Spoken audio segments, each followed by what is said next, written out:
Then second question వచ్చేసి X square is equal to 4y comma X is equal to 2 y is equal to 0. X is equal to 2 y is equal to 0 అంటే X axis, X square is equal to 4y, ఇది parabola అంతేనా. ఈ మూడిటి line మధ్య X is equal to 2 and X axis, ఈ పారాబోలాకి మధ్యలోకి bound అయినటువంటి area మనం find out చేయాలి. ఓకేనా. So solution first of all మనకి y ఈజ్ ఈక్వల్ టు 0 అంటే అది ఎక్స్ యాక్సిస్. ఓకేనా. పారాబోలా ఎక్కడ ఇంటర్సెక్ట్ అవుతుందంటే చూడాలంటే ఎక్స్ యాక్సిస్ని ఎక్కడ ఇంటర్సెక్ట్ చేస్తుంది, y ఈజ్ ఈక్వల్ టు 0 పెట్టామనుకోండి X square is equal to 0 అయిపోతుంది. అల్టిమేట్గా ఈ డయాగ్రామ్ ఏమవుతుందంటే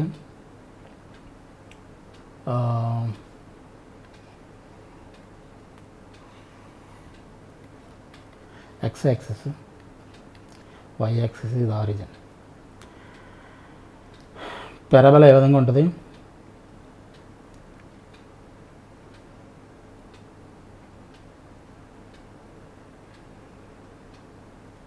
y ఈజ్ ఈక్వల్ టు 0 పెట్టినా ఎక్స్ 0 అవుతుంది. ఎక్స్ 0 అంటే వర్టెక్స్ ఎక్కడ వస్తుంది, పాయింట్ ఆరిజిన్ దగ్గర వర్టెక్స్ వస్తుంది. అర్థమైందా. పారాబోలా యొక్క వర్టెక్స్ ఎక్కడ వస్తుంది, ఆరిజిన్ దగ్గర వస్తుంది. కాబట్టి పారాబోలా ఎక్స్ స్క్వేర్ కోషంట్ ఏంటి, పాజిటివ్. కాబట్టి పాజిటివ్ అయితే అప్పర్ సైడ్ ఓపెన్ అవుతుందని చెప్పాను. ఎక్స్ స్క్వేర్ కోషంట్ నెగిటివ్ అయితే డౌన్ సైడ్ ఓపెన్ అవుతుంది పారాబోలా అని చెప్పాను. దీని గురించి ఆల్రెడీ మనం గ్రాఫ్స్ కూడా నేను చెప్పాను కదా బిఫోర్ ఎక్సర్సైజ్ స్టార్ట్ చేసిన ముందు దీని గురించి మొత్తం గ్రాఫ్స్ గురించి కూడా మనం పూర్తిగా డిస్కస్ చేసాం. ఓకేనా. And y is equal to 0 అంటే X axis and x is equal to 2, ఇది 0.1 అనుకోండి, ఇది 0.2 అనుకోండి, ఇది x is equal to 2 line. అంతేనా. అంటే మనకి ఏ ఏరియా కావాలి, ఈ ఏరియా కావాలి. సింపుల్. అంతేనా. సింపుల్. దీన్ని మనం ఇంటిగ్రేట్ చేయాలంటే ఎక్కడి నుంచి ఎక్కడి వరకు ఇంటిగ్రేట్ అవుతుందో 0 నుంచి 2 వరకు మనకు ఇంటిగ్రేట్ చేయాల్సిన కర్వ్ ఏది, x square is equal to 4y. ఓకేనా. Given equation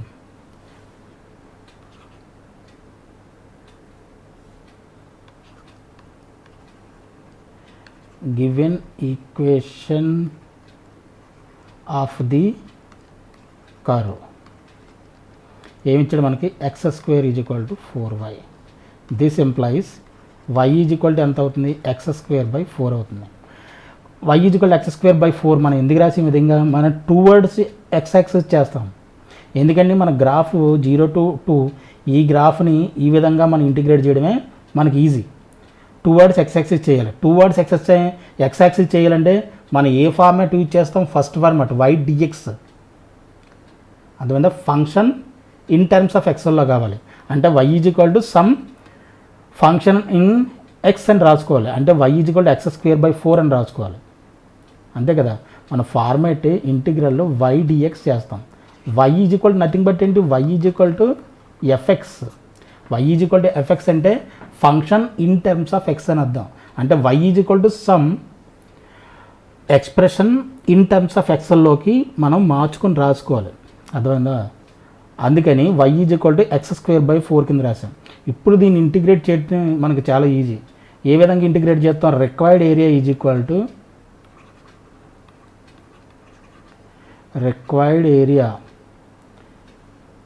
A is equal to 0 to 2 వరకు ఇంటిగ్రేట్ చేస్తాం.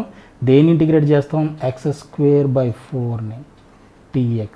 ఇదే కదా కర్వ్ ఈక్వేషన్. ఓకే. ఇప్పుడు దీన్ని ఇంటిగ్రేట్ చేస్తే X cube by 4 into 3, X cube by 3 కదా, ఎక్స్ స్క్వేర్కి ఇంటిగ్రేషన్ అంతా ఎక్స్ క్యూబ్ బై 3. ఆల్రెడీ కింద 4 ఉంది కాబట్టి 4 into 3, ఇది నథింగ్ బట్ ఏంటి, X cube by 12. Sorry, limits కూడా పెట్టండి, 0 to 2, that is 2 cube by 12, that is equal to 8 by 12.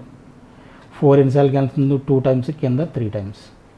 కాబట్టి ఇది 4, ఇది 3, that is equal to 4 by 3. 4 by 3 the required answer. ఇది క్వశ్చన్ నెంబర్ 2. ఓకే, ఇది క్వశ్చన్ నెంబర్ 2. ఎక్కడ మీరు కన్ఫ్యూజ్ అవుతారంటే మన టువర్డ్స్ ఎక్స్ యాక్సిస్ చేస్తున్నామా టువర్డ్స్ వై యాక్సిస్ చేస్తున్నామా చూసుకోవాలి. టువర్డ్స్ ఎక్స్ యాక్సిస్ చేస్తే y is equal to something, y is equal to some expression in terms of ఎక్స్ఎల్లో ఉండాలి. దాన్ని మనకి ఇచ్చిన ఈక్వేషన్ ఎలా ఉన్నా సరే దాన్ని y is equal to something in terms of ఎక్స్ఎల్లోకి మనం మార్చుకోవాలి. మనం y dx కాకుండా x dy చేస్తున్నాం అంటే సెకండ్ ఫామ్ చెప్పాను కదా. సెకండ్ ఫామ్ ఎప్పుడు చేస్తాం మనం, ఎప్పుడు యూజ్ చేస్తాం సెకండ్ ఫామ్ని? టువర్డ్స్ వై యాక్సిస్ ఇంటిగ్రేట్ చేసినప్పుడు. టువర్డ్స్ వై యాక్సిస్ ఇంటిగ్రేట్ చేసినప్పుడు అప్పుడు x is equal to in terms of వైలోకి రాసుకోవాలి. x is equal to expression in terms of వైలోకి మనం కన్వర్ట్ చేసుకోవాలి. x is equal to something ఉండేటట్టుగా రాసుకొని వైతో ఇంటిగ్రేట్ చేస్తున్నాం కాబట్టి x అంటే fy dy ఫామ్లోకి మనం మార్చుకొని ఇంటిగ్రేట్ చేయాలి. That is the most important thing you have to memorise. Okay, ఇది క్వశ్చన్ నెంబర్ 2 అయింది కదా. Next third question, important question లాస్ట్లో డిస్కస్ చేద్దాం. అండ్ ఫోర్త్ వన్ వచ్చేసి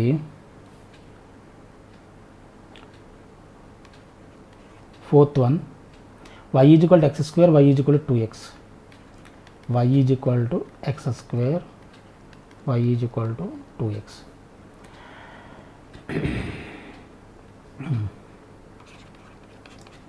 y is equal to x square let అనుకోండి, let y is equal to x square, ఇది equation number 1, comma y is equal to 2x, ఇది equation number 2. y is equal to x square ఆటోమేటిక్గా మనకు తెలుసు ఆ graph ఏ విధంగా ఉంటుంది.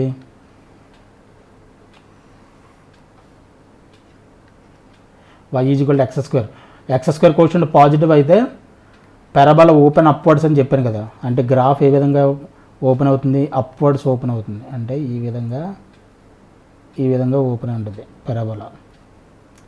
ఇది x యాక్సిస్, y యాక్సిస్, ఇది ఆరిజిన్, రైటా. ఇప్పుడు y ఈజ్ ఈక్వల్ టు 2, ఇది nothing but straight line. y is equal to mx plus c form చెప్పింది చూసారా, స్ట్రైట్ లైన్కి ఈక్వేషన్ కూడా చెప్పా. y is equal to mx plus c, it's a straight line. ఇక్కడ y is equal to mx ఉంది, plus c అంటే plus constant లేదు అంటే అర్థం ఏంటి, 0 కాన్స్టెంట్ అంటే y intercept c nothing but ఏంటి y intercept. If c is equal to 0 that means y intercept 0 అయితే the line passing through the origin నుంచి పాస్ అవుతుంది, రైట్ అనా. సో ఇక్కడ ఎక్స్ కోషెంట్ 2 ఇది కూడా పాజిటివ్ అయితే పాజిటివ్ ఎక్స్ యాక్సిస్ వైపు బెండ్ అయి ఉంటుంది. స్లోప్ పాజిటివ్ కాబట్టి positive X axis side bend అయి ఉంటుంది అని చెప్పుకున్నాం, ఓకేనా. And for the point of intersection, మరి ఈ స్ట్రెయిట్ లైను అండ్ పారాబోలా రెండు కూడా ఎక్కడ ఇంటర్సెక్ట్ అవుతాయి అనేది మనకి మెయిన్ ఇంపార్టెంట్. ఆ పాయింట్ ఆఫ్ ఇంటర్సెక్షన్ తెలిస్తేనే మనం ఎక్కడి నుంచి ఎక్కడికి ఇంటిగ్రేట్ చేయాలనేది తెలుస్తుంది. కాబట్టి for point of intersection solve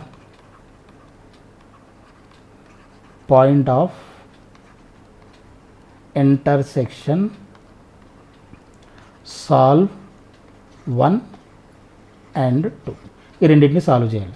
మనకి ఈక్వేషన్ 1 ఇచ్చాడు, ఏమి ఇచ్చాడు, y is equal to x square and y is equal to 2x. y is equal to x square, y is equal to 2x అంటే అల్టిమేట్గా ఇది yకి ఈక్వల్, ఇది yకి ఈక్వల్ అంటే ఈ రెండు ఈక్వల్ అని అర్థం. అంటే X square is equal to 2x అని అర్థం. This employees X square minus 2x is equal to 0. దీంట్లో x కామన్ తీస్తే x minus 2, x into x minus 2, ఇది నథింగ్ బట్ ఏంటి, x ఈజ్ ఈక్వల్ టు 0, 2. అంటే x is equal to 0, point of intersection ఎక్కడ వస్తుంది, 0,2 దగ్గర ఇంటర్సెక్ట్ అవుతుంది line. 0,2 దగ్గర మనకి పారాబోలాను అండ్ స్ట్రైట్లను ఇంటర్సెక్ట్ అవుతున్నాయి. దట్ మీన్స్ ఏంటంటే 0 అంటే ఎక్కడ అండ్ ఇలా పాస్ అవుతుంది straight line. It's a straight line, okay. దీని ఈక్వేషన్ ఏంటి, దీని equation y is equal to x square, దీని ఈక్వేషన్ ఏంటి, y is equal to 2x. y is equal to 2x line, y is equal to x square parabola అని. మనకు కావాల్సిన area ఇది, ఈ ఏరియా కావాలి, రైటా?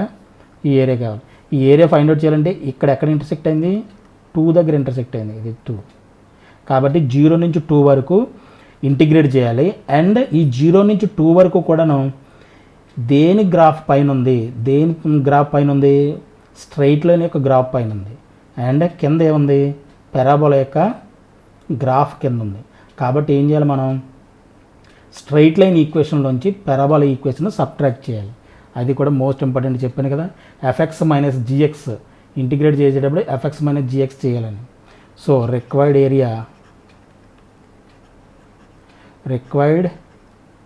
Area is equal to 0 to 2, straight లైన్కి ఈక్వేషన్